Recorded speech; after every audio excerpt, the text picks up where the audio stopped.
People are governed is obviously one of the most profound issues in any election.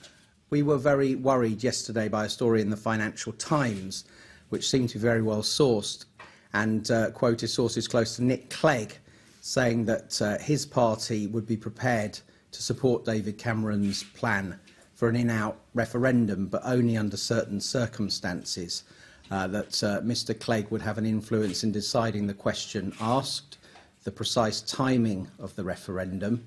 the scope of the franchise for the referendum, which was the most worrying thing of all, demanding that 16 and 17-year-olds take part, and more especially that EU migrants are entitled to vote. We've had about 1 million EU migrants in this parliamentary term alone.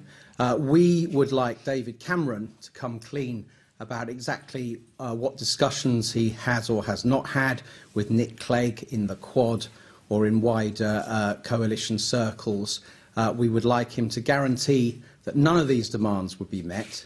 that Mr Clegg will not have a hand in the question, the timing, and that there is no question whatsoever of the franchise being changed from a general election franchise,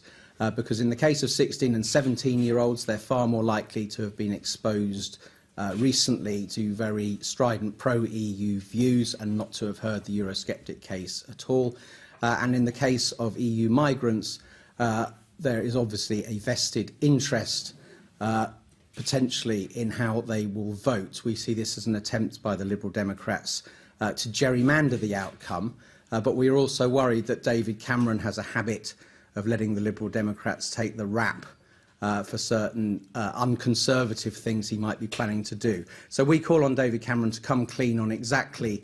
what discussions he's had with Mr Clegg and other Liberal Democrats about this issue, and to categorically rule out 16 and 17-year-olds voting and EU migrants voting in the British people's referendum on how they are governed. Thank you very much. I'm just going to sit down and we'll take questions on this and other matters.